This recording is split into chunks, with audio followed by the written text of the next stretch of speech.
Bonjour tout le monde, I'm Diane, and I've been living in France since 2012, and it has definitely changed my life for the better in ways big and small. So that's what we're going to talk about in this video. Okay, some of the things that I'm going to speak about here are not necessarily France specific, but living in France has been the catalyst where my own personal development has happened. So that's just where these changes took place for me in France, and as always, keep in mind, this is just my experience as an American woman moving from New York City to be with my French husband here in small town France. We work, we pay bills, we live life, and of course, your experience may or may not mirror my own. Okay, number one, it's introduced me to new produce. And this is a small thing, kind of funny. And back in the US, I thought I had a pretty good grasp on fruits and vegetables, you know, like any normal adult would before moving to France. But after coming here, I've been introduced to new types of produce and gotten reacquainted in a way with foods I didn't know much about in the US. And some types of produce here, they're just more popular, they're local, maybe they weren't available to me in the US. Things that I didn't really eat much, like endives and leeks. And as a kid growing up in suburban New Jersey, like 10-year-old Diane would not have known what leeks were if you showed them to me. I'll put a picture up here. But in France, eating leeks, les poireaux en français, it's pretty commonplace, either in a soup, a quiche, and kids know what they are. You show them it, it's just like a carrot, you know, they know what a leek is. So it's just been really interesting seeing what foods are popular here and also culturally popular. Now, I've also learned new ways to prepare foods, and I've definitely become acquainted with the versatility of produce, the market culture here. When you go to les marchés, that market culture has been eye-opening for me. And you know, even the strawberries are smaller and more flavorful than the ones I was used to from back home. And on that note, strawberry season is coming up soon. I think it starts the end of April, beginning of May, and I'm really looking forward to that. They are delicious. Okay, number two, life here in France has forced me to slow down, and I mean that quite literally. You know, first off, many stores and places of business, they close earlier than what I was used to in the US. And 24/7 service culture does not exist here, especially in small towns. You know, you take things slow, you wait in line, and you enjoy the experience when living in France, you know?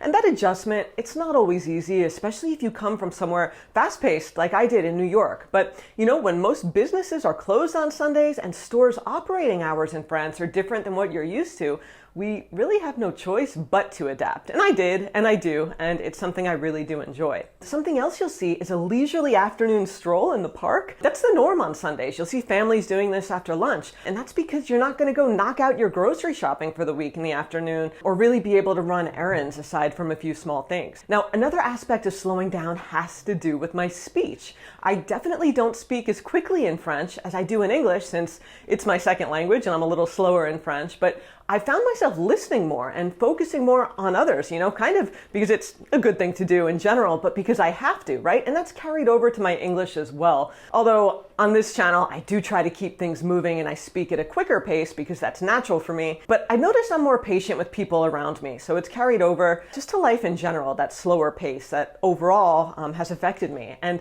I notice so much more about the world when I'm not rushing to get somewhere and always going. Okay, number three, it's allowed me to experience being other.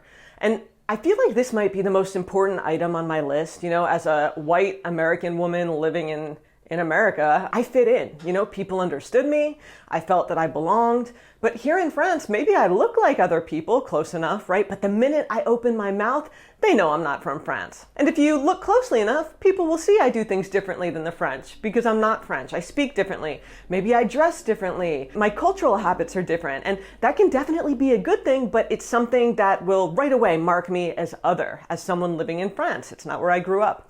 And you don't always feel like you belong when you're the foreigner. And while that can be really uncomfortable, being out of our element is something we should all experience. Getting out of our comfort zone, it helps us grow. And I feel it's helped me to become even more empathetic, forgiving, patient, and all that good stuff as we interact with people at different stages in our lives from different areas. And, you know, whether we're talking to family, friends, complete strangers, what have you, we're only human and we're not always the most helpful or understanding. And I'm speaking from experience there, you know, we're only human. But living in France has shown me what it's like when the situation's reversed, when I'm the foreigner and I don't fit in. And also, as someone who's done a bit of traveling for work to places where I've been the only white person, an experience that would have been rare for me back in the US, I think it's very important to be other. And my best advice for you is to be an outsider at least once in your life for an extended period of time, no matter how uncomfortable it makes you feel if you have the opportunity, because you're gonna grow from that. Okay, number 4, France has shown me the beauty of small town life. And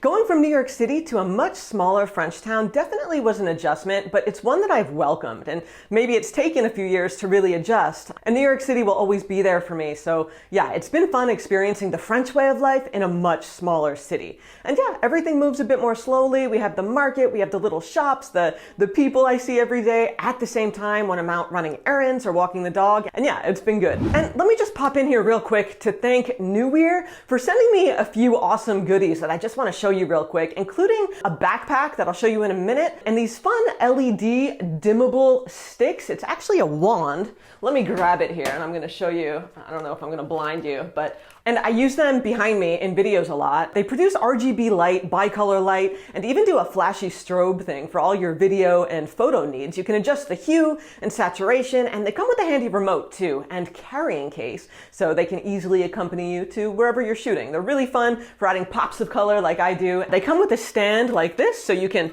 attach the light here and maneuver them however you'd like.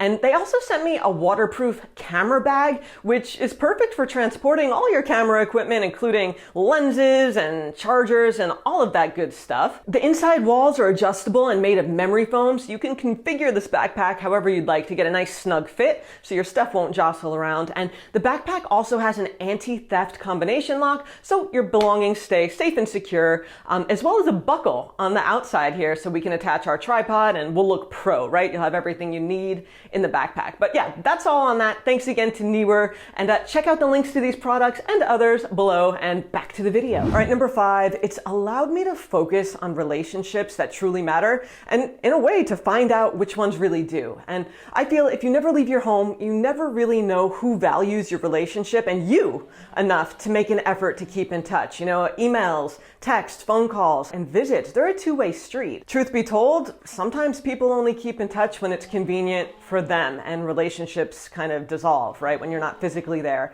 And in some cases, you just lose touch. It's no one's fault. You go in different directions. Other times, you realize friends you once knew are more selfish than you originally realized. And it took moving across the Atlantic to realize that, and to realize who really matters and who you want to keep in touch with, and I feel it's better to know that late than never and focus your energy on those who are worth your time and effort. Okay, number 6, France has let me experience new cultures and seeing other ways of life, just traveling in Europe and France.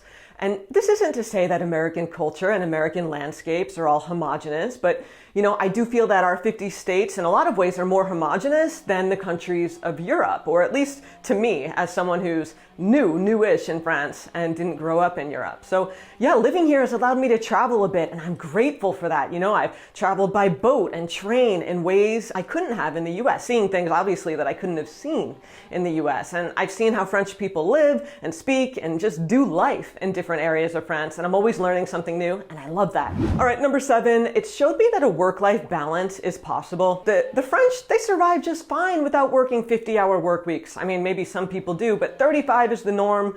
You can have a family, you can have a life, and not be consumed by work. And as I've said before, 5 weeks of paid vacation is the norm as a full-time employee. You might even get more, like my husband Tom. And you're encouraged to use that vacation. As I said, people in France, their profession might demand longer working hours, but generally speaking, the French vacation just as hard as they work. Time off is not just a benefit of living in France, it's not a privilege, it's a right, and it's a way of life. All right, number 8, no stress about healthcare or vet care. And as I've said, again, I made several videos on French healthcare. It's not going to bankrupt you. And alongside that, vet care for your furry friend is half the cost or less than what I would have paid in a major metropolitan area in the US. And on a personal note, I find French veterinarians to be more hands-on and patient overall than ones I've had in the US. I can't say enough good things about vets in France. And you know what, about human healthcare, yes, you'll pay high social charges, but the system works. And the routine medical care and emergency care you have here is not gonna stress you out to the point of going broke and going bankrupt. It just doesn't work that way. All right, number 9, France has taught me a new language. Not by osmosis, I put in the work, work. But you know what? To get by in France and to feel integrated, you have to speak French to an intermediate level or above. There's no way around that. You know, it always makes me laugh when people say they love France, they love everything about France, but they don't speak the language. You need to be able to speak French. You don't need to be a master, but it'll force you to learn the language if you're willing, if you move here and put in the time. And yeah, language learning can be extremely frustrating, maddening even, but it could also be a source of laughs and a source of pride. You know, it's something that'll challenge you and ultimately help you to integrate, and that's the reward. Now, all that said, living in France has changed my life, but that doesn't mean life will be perfect here or anything close. I've said this many times on my channel. France is not a magical paradise that makes all life problems disappear. It's not a prize that you win where everything is perfect once you're here. You know, many times aspects of life in France have been more difficult for me than the comparable life that I was living in the US. You know, just like anywhere, you can experience health scares, loss, death, everything, financial issues, and France is not a cure-all for life's problems, but it is a great place to live. It has been for me. It's an experience I'll be forever grateful for, and if you can relate to anything I've said here, I'd love to hear from you in the comments and tell me about it if you live in France or elsewhere. That's all I have for you today, everyone. So thank you again for being here. I encourage you to check out my links below. I have a newsletter, merch, ebook, all that good stuff. And yeah, I'll see you back here on We in France soon. Salut!